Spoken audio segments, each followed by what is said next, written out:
Hi hello ನಮಸ್ಕಾರ. ನೀವು ನೋಡ್ತಾ ಇದ್ರ ಸ್ಪೀಡ್ ಪ್ಲಸ್ ಕರ್ನಾಟಕ. ನಾನು ಐಶ್ವರ್ಯಗೌಡ. ಇದೇ ಸ್ಟಾರ್ ಸುವರ್ಣದಲ್ಲಿ ಇದೇ ಡಿಸೆಂಬರ್ 8ನೇ ತಾರೀಕು ಜೈಲಲಿತಾ ಅನ್ನುವಂತಹ ಸೀರಿಯಲ್ ಬರ್ತಾ ಇರುವಂಥದ್ದು. ನೀವು ಈ ಹಿಂದೆ ಎಲ್ಲ ನೋಡಿದ್ರಿ ಗೌರಿಶಂಕರ ಸೀರಿಯಲಲ್ಲಿ ಕೂಡ ಇವರು ತಾಯಿ ಪಾತ್ರವನ್ನೇ ಮಾಡಿದ್ರು. ಇವತ್ತು ನಮ್ಮ ಜೊತೆ ಸ್ಪಂದನ ಮ್ಯಾಮ್ ಇದ್ದಾರೆ, ಅವ್ರನ್ನೇ ಮಾತಾಡ್ಸ್ತಾ ಹೋಗ್ತಾನೆ. ಈ ಸೀರಿಯಲಲ್ಲಿ ತಮ್ಮ ಪಾತ್ರ ಯಾವ ರೀತಿ ಇದೆ ಅನ್ನುವಂಥದ್ದನ್ನ ಅವ್ರ ಹತ್ರನೇ ಮಾತಾಡ್ಸ್ತಾ ಹೋಗ್ತಾನೆ. ಮ್ಯಾಮ್, ಮೊದಲೇದಾಗಿ ನಮಸ್ತೆ, ಹೇಗಿದ್ದೀರಾ? ನಮಸ್ತೆ, ನಾನು ಚೆನ್ನಾಗಿದ್ದೀನಿ. ನೀವು? ನಾನು ಕೂಡ ಚೆನ್ನಾಗಿದ್ದೀನಿ, thank you.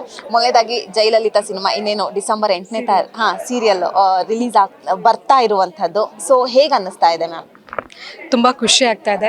ಸುವರ್ಣದಲ್ಲಿ back to back ನನಗೆ ಪ್ರಾಜೆಕ್ಟ್ಗಳನ್ನ ಕೊಡ್ತಾ ಇದ್ದಾರೆ. ಅಂದರೆ ಒಂದು ಕ್ಯಾರೆಕ್ಟರ್ಗಿಂತ ಇನ್ನೊಂದು ಕ್ಯಾರೆಕ್ಟರ್ ವಿಭಿನ್ನವಾಗಿರುತ್ತೆ. ಅಂದರೆ ಒಬ್ಬ ಆರ್ಟಿಸ್ಟಿಗೆ ಚಾಲೆಂಜಿಂಗ್ ಅನ್ನೋದೇ ತುಂಬ ಅಂದರೆ ಮ್ಯಾಟ್ರ್ ಆಗುತ್ತೆ. ಅಂದರೆ ಈ ಥರ ಪಾತ್ರಗಳನ್ನ ನಾನು ಮಾಡಬೇಕು ಅಂತ ಎಷ್ಟೋ ಆಸೆ ಕನಸುಗಳನ್ನ ಇಟ್ಕೊಂಡಿರ್ತೀವಿ. ಸೊ ಆ ಥರ ಪಾತ್ರ ಬಂದಾಗ ತುಂಬ ಖುಷಿ ಆಗುತ್ತೆ. ಆ ಥರದೊಂದು ಕೆಲಸವನ್ನು ಅಂದರೆ ಆ ಥರದೊಂದು ಪಾತ್ರಗಳನ್ನು ನನಗೆ ಸುವರ್ಣ ವಾಹಿನಿ ಕೊಡ್ತಾ ಇದೆ. ಆ್ಯಕ್ಚುಲಿ ಈ ಹಿಂದೆ ಕೂಡ ಗೌರಿಶಂಕರದಲ್ಲಿ ಕೂಡ ಮಾಡ್ತಾ ಇದ್ರಿ. ಈಗ ಇದೊಂದು ಜೈಲಲಿತಾ ಅನ್ನುವಂಥದ್ದು, ಎರಡರಲ್ಲೂ ತಾಯಿ ಪಾತ್ರ, ಬೇರೆ ಪಾತ್ರವನ್ನ ಕೇಳಿದ್ರೆ ಏನು ಅನ್ನುವಂಥದ್ದು? ಅಂದರೆ ನಿಮಗೆ ಗೊತ್ತಿದೆ ಅನ್ಸುತ್ತೆ, ಯಶೋದೆ ಅನ್ನೋ ಒಂದು ಸೀರಿಯಲ್ ಮೂಲಕ ನಾನು ರೆಕಗ್ನೈಸ್ ಆಗಿರೋವಂಥದ್ದು. ಸ್ಪಂದನ ಅಂತ ಗುರುತಿಸ್ಕೊಂಡಿದ್ದೆ ನಾನು ಯಶೋದೆ ಅನ್ನೋ ಒಂದು ಸೀರಿಯಲಿಂದ. ಸೊ ಅಲ್ಲಿ ನಾನು 21 ಇಯರ್ಸಿಂದ 32 ಏಜ್ವರೆಗೂ ಕ್ಯಾರಿ ಆಗುವಂಥ ಕ್ಯಾರೆಕ್ಟರು. ಅಲ್ಲಿ ಅಮ್ಮ ಪಾತ್ರ ಮಾಡಿದೆ. ಅದಾದಮೇಲೆ ಅಮ್ಮ ಪಾತ್ರದಿಂದ ನನಗೆ ಬಿಡುಗಡೆ ಸಿಕ್ಕಿಲ್ಲ, ಪರವಾಗಿಲ್ಲ. ಬಟ್ ಅಂದರೆ ಬೇರೆ ಬೇರೆ ರೀತಿಯ ಒಂದು ಅಮ್ಮ ಪಾತ್ರಗಳೇ ಸಿಗ್ತಾ ಇದೆ, ಅದು ಖುಷಿ ಕೊಡುತ್ತೆ. ಎಲ್ಲೋ ಒಂದೊಂದು ಪಾತ್ರ ತುಂಬ ಸಾಫ್ಟ್ ನೇಚರ್ ಇರುವಂಥ ಪಾತ್ರ ಆ ಥರ ಹೋಗುತ್ತೆ, ಅಂತ ತುಂಬ ಸ್ಟ್ರಗಲ್ ಮಾಡೋವಂಥ ಪಾತ್ರಗಳು ಹೋಗುತ್ತೆ. ಇನ್ನೊಂದು ಕೆಲವು ಕಡೆ ಭಾಷೆಯಲ್ಲಿ ಹಿಡ್ಕೊಂಡು ಹೋಗುವಂಥದ್ದು. ಇವಾಗ ನೀವೇ ನೋಡ್ತಿರ್ಬೋದು, ಗೌರಿಶಂಕರದಲ್ಲಿ ಮಂಡ್ಯ ಭಾಷೆ ತುಂಬ ಲೀಲಾಜಲವಾಗಿ ಮಾತಾಡ್ತೀರಾ, ನೀವು ಅಲ್ಲಿಯವರ ಅಂತಲೇ ಕೇಳ್ತಾರೆ.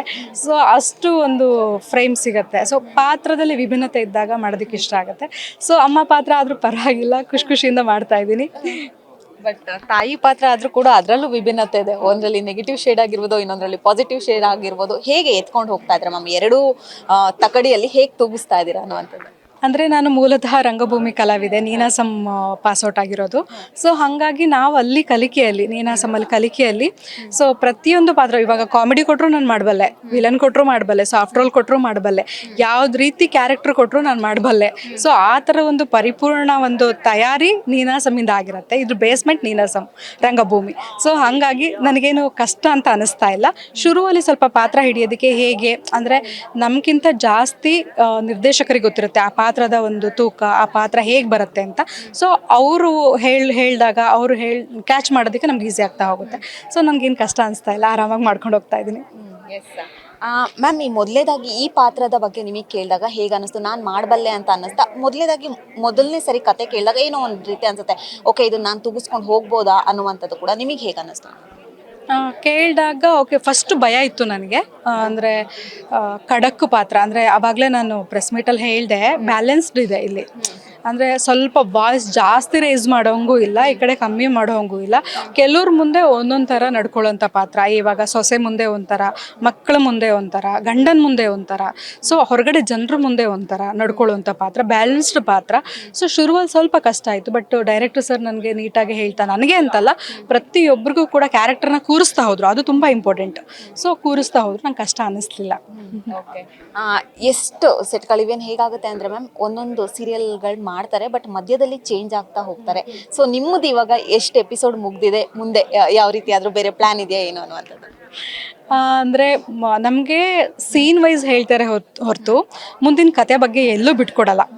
ಸೊ ನಮಗೂ ಗೊತ್ತಿರಲ್ಲ ಈ ಥರ ಸೀನ್ಗಳು, ಈ ಸೀನ್ ಆದಮೇಲೆ ಈ ಥರ ಇರುತ್ತೆ ಅಂದರೆ ಅವತ್ತಿನ ದಿನದ ಶೆಡ್ಯೂಲ್ ಗೊತ್ತಿರುತ್ತೆ, ಬಿಟ್ಟರೆ ನೆಕ್ಸ್ಟ್ ದಿನದ ಶೆಡ್ಯೂಲ್ ನಮ್ಗೆ ಗೊತ್ತೇ ಇರಲ್ಲ. ಸೊ ಇಲ್ಲಿವರೆಗೂ ಆಗಿರೋದು ತುಂಬ ಚೆನ್ನಾಗೇ ಬಂದಿದೆ.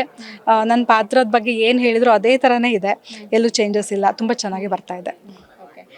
ಎಷ್ಟೋ ಪಾತ್ರಗಳಿಗೆ ಬಣ್ಣ ಹಚ್ಚಿದ್ದೀರಾ, ಆ ಎಲ್ಲ ಪಾತ್ರಕ್ಕೆ ಹೋಲಿಸ್ಕೊಂಡ್ರೆ ಈ ಪಾತ್ರ ಎಷ್ಟು ವಿಭಿನ್ನವಾಗಿದೆ ಮ್ಯಾಮ್?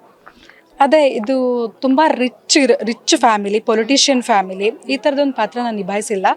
ಸೊ ಅದೇ ಕಾಸ್ಟ್ಲಿ ಬಟ್ಟೆಗಳು, ಜ್ಯುವೆಲರ್ಸು ಇದು ಕ್ಯಾರಿ ಮಾಡೋದು ತುಂಬ ವಿಭಿನ್ನವಾಗಿದೆ, ನಂಗೆ ಖುಷಿ ಕೊಡುತ್ತೆ.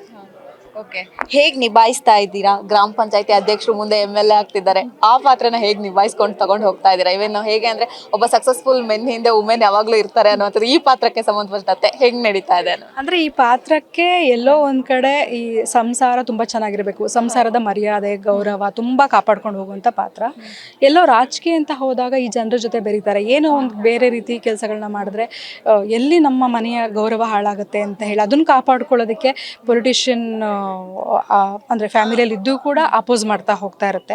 ಸೊ ಆದರೂ ಎಲ್ಲೋ ಒಂದು ಕಡೆ ಮಗನ ಆಸೆ ಇರುತ್ತೆ, ಅವನು ಪೊಲಿಟಿಷಿಯನ್ ಆಗಬೇಕು ಅಂತ. ಮಗನ ಆಸೆ ಅಂದರೆ ಇರುತ್ತಲ್ವಾ, ತಾಯಿಗೆ ಜಾಸ್ತಿ ಅಟ್ಯಾಚ್ಮೆಂಟ್ ಮಗ ಆಗಿರುತ್ತಂತ ಮಗಳಿಗಿಂತ ಹೆಚ್ಚಾಗಿ. ಸೊ ಅವನಿಗೆ ಸಪೋರ್ಟ್ ಮಾಡೋದಕ್ಕೋಸ್ಕರ ಎಲ್ಲೋ ಒಲ್ಲದ ಮನಸ್ಸಲ್ಲಿ ಆಯಿತು ನಿನಗೋಸ್ಕರ ಅಂತ ಸಪೋರ್ಟ್ ಮಾಡ್ತಾ ಹೋಗುತ್ತೆ. ಮೊದಲನೇದಾಗಿ ನೀವು ಬೇಡ ಅಂತ ಅಂತೀರಾ ಮಗನ್ನ ನಿಲ್ಸೋದು ಎಲೆಕ್ಷನ್ಗೆ, ಬಟ್ ಯಾಕೆ ಅನ್ನುವಂಥದ್ದು? ಅಂದರೆ ಒಂದು ಆಸೆ ಇರುತ್ತಲ್ಲ, ಒಂದು ಫ್ಯೂಚರ್. ಅಂದರೆ ಇವಾಗ ನಾಳೆ ಎಲ್ಲೋ ಒಂದಿನ ನಾನು ಪೊಲಿಟಿಷಿಯನ್ ಆಗಿ ನಾನು ಜನಸೇವೆ ಮಾಡ್ತಾ ಇದ್ದೆ, ನೀನು ತಡೆದೆ ಅಂತ ಎಲ್ಲೋ ಒಂದು ಮಾತು ಬರಬಾರ್ದಲ್ವಾ. ಪ್ರತಿಯೊಬ್ಬ ತಾಯಿಗೂ ಅದೇ ಇರುತ್ತೆ. ಮಕ್ಕಳು ಆಸೆ ಕನಸು ಇಟ್ಕೊಂಡಿದ್ದಾಗ ಎಲ್ಲೋ ಒಂದು ಕಡೆ ಹೇಳೋದಕ್ಕೆ ಹೋಗ್ತಾರೆ, ಅದು ಸರಿಯಲ್ಲ ಅಂದಾಗ ಹೇಳೋದಕ್ಕೆ ಹೋಗ್ತಾರೆ. ಅವರು ಕನ್ವಿನ್ಸ್ ಮಾಡಿದಾಗ ಇದು ಹಾಗಲ್ಲ ಹೇಗೆ ಅಂತ ಕನ್ವಿನ್ಸ್ ಮಾಡಿದಾಗ ಪ್ರತಿಯೊಬ್ಬ ತಾಯಿನೂ ಕೂಡ ಅದಕ್ಕೆ ಒಪ್ಕೋತಾಳೆ. ಹಾಗಾಗಿ ಒಪ್ಕೊಳ್ಬೇಕಾಗತ್ತೆ. ಎಲ್ಲೋ ಒಂದು ಕಡೆ ನೀವು ನೆಗೆಟಿವ್ ಶೇಡಲ್ಲಿ ಕಾಣಿಸ್ಕೋತಾ ಇದ್ದೀರಾ, ಸೊಸೆನ್ ಹೇಗೆ ನಿಭಾಯಿಸ್ತಾಳೆ ನಿಮ್ಮನ್ನ ಅನ್ನುವಂಥದ್ದು ಗೊತ್ತಿಲ್ಲ. ಅಂದರೆ ಅವಳು ಕ್ಯಾರೆಕ್ಟರು ನೀವು ಇವಾಗಲೇ ನೋಡಿದ್ರೆ ತುಂಬ ಆರಾಮ್ಸೆ, ಅಂದರೆ ಫುಲ್ಲು ಕಾಮಿಡಿ. ಅಂದರೆ ಏನಾದರೂ ಹೇಳಿದ್ರೆ ಅದು ಕರೆಕ್ಟ್ ಹೌದು, ಮತ್ತು ಮುಂದೆ ಮಾತಾಡೋದಕ್ಕೆ ಮಾತಿರಲ್ಲ. ಅವಳು ನಗ್ನಾಗ್ತಾ ಖುಷಿಯಾಗಿ ತಮಾಷೆ ಮಾಡ್ಕೊಂಡು ಹೇಳಿದ್ರು ಕೂಡ ಆ ಮಾತಿಗೆ ಇನ್ನೊಂದು ನಾನು ಉತ್ತರ ಕೊಡೋದಕ್ಕೆ ಆನ್ಸರೇ ಇರಲ್ಲ. ಅಂದರೆ ನಾನು ಅಂತಲ್ಲ, ಯಾರಿಗೂ ಆನ್ಸರ್ ಇರಲ್ಲ. ಆ ಥರದೊಂದು ವ್ಯಕ್ತಿತ್ವ ಇರೋಂಥ ಹುಡುಗಿ ಮುಂದೆ ನೋಡಬೇಕು. ಅವ್ರು ನಮ್ಮಿಬ್ಬರು ಕಾಂಬಿನೇಷನ್ ಸೀನಲ್ಲಿ ಅಂದರೆ ಪ್ರೋಮೋ ಆಗಿದೆ ಬಿಟ್ಟರೆ, ಜಸ್ಟ್ ಒಂದು ಲೈನ್ ಬಿಟ್ಕೊಟ್ಟಿದ್ದಾರೆ ಬಿಟ್ಟರೆ ಕಾಂಬಿನೇಷನ್ ಸೀನ್ಸ್ ಇನ್ನೂ ಆಗಿಲ್ಲ. ಆ ಸೀರಿಯಲ್ ಬಿಟ್ಟು ಸಿನಿಮಾ ಕಡೆ ಕೂಡ ಸಿನಿಮಾಗಳನ್ನ ಕೂಡ ಮಾಡಿದ್ದೀರಾ. ಯಾವ್ದು ಬೆಸ್ಟ್ ಅನ್ಸುತ್ತೆ ಮ್ಯಾಮ್ ನಿಮಗೆ, ಸಿನಿಮಾನ ಸೀರಿಯಲ್? ಎರಡೂ ಒಂದೇ ಥರ, ಬಟ್ ಅಂದರೆ ಇದು ಲಾಂಗ್ ಜರ್ನಿ. ನಮಗೊಂದು 1000 ಎಪಿಸೋಡ್ವರೆಗೂ ಅದಕ್ಕಿಂತ ಜಾಸ್ತಿ ಹೋಗುವಂಥ ಒಂದಿದು, ಅಂದರೆ 2, 3, 4 ವರ್ಷಗಳು ಹೋಗುವಂಥ ಜರ್ನಿ. ಒಂದು ಟೀಮ್ದೊಂದು ಬಾಂಡಿಂಗು ತುಂಬ ಇಂಪಾರ್ಟೆಂಟ್ ಆಗುತ್ತೆ. ಶುರುವಲ್ಲೇ ಆ ಬಾಂಡಿಂಗ್ನ ಕ್ರಿಯೇಟ್ ಮಾಡ್ಕೋಬೇಕಾಗತ್ತೆ. ಆಗಲ್ಲ, ಅಲ್ಲಿ ಒಂದು ಟೋಟಲ್ ಶೂಟಿಂಗ್ ಒಂದು 15 to 20 ಡೇಸ್ ಮುಗ್ದೋಗ್ಬಿಟ್ಟಿರುತ್ತೆ.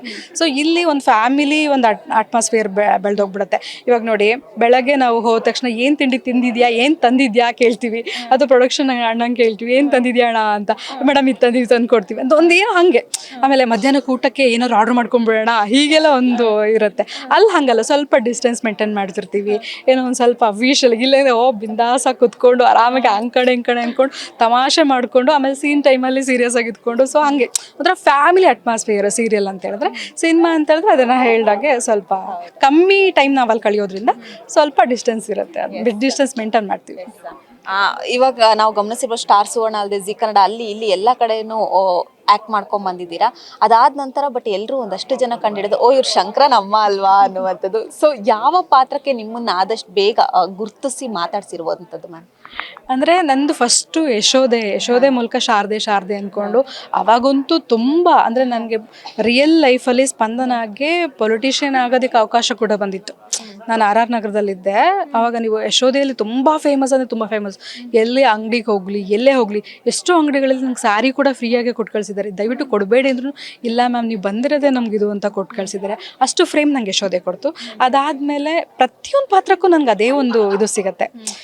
ಸೊ ಇವಾಗ ಗೌರಿ ಶಂಕರದಲ್ಲೂ ಅಷ್ಟೇ, ಆಚೆ ಹೋದರೆ ನಾನು ನಾರ್ಮಲ್ ಕನ್ನಡದಲ್ಲಿ ಮಾತಾಡ್ತಿದ್ರೆ ಮೇಡಮ್ ನೀವು ಮಂಡ್ಯ ಅಲ್ವಾ ಅಂತ ಕೇಳ್ತಾರೆ.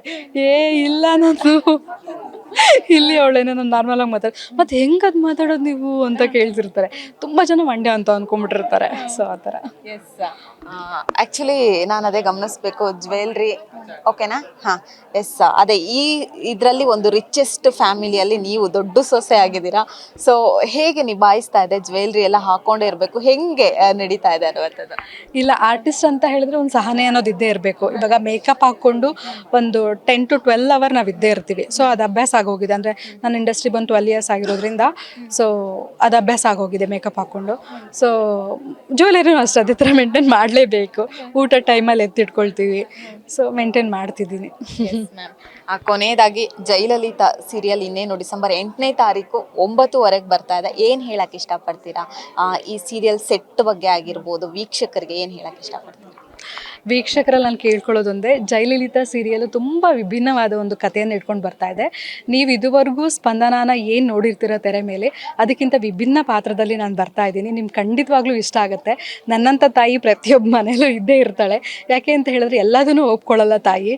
ಅಂದರೆ ತಂದೆ ದುಡುಕಿ ಯಾವುದೇ ಒಂದು ನಿರ್ಧಾರ ತೊಗೊಂಡ್ರು ಕೂಡ ತಾಯಿ ಆದವಳು ಅದು ಹಾಗಲ್ಲ ಹೀಗೆ ಅಂತೇಳಿ ಸರಿ ರೂಟಲ್ಲಿ ಕರ್ಕೊಂಡು ಹೋಗುವಂಥವಳು ತಾಯಿನೇ. ಸೊ ಆ ಥರದೊಂದು ಪಾತ್ರವನ್ನು ನಾನು ನಿಭಾಯಿಸ್ತಾ ಇದ್ದೀನಿ. ನಿಮ್ಮೆಲ್ರಿಗೂ ಮನ ಮುಟ್ಟುವಂತೆ ಈ ಕತೆ ಹೇಳ್ತಾ ಹೋಗುತ್ತೆ.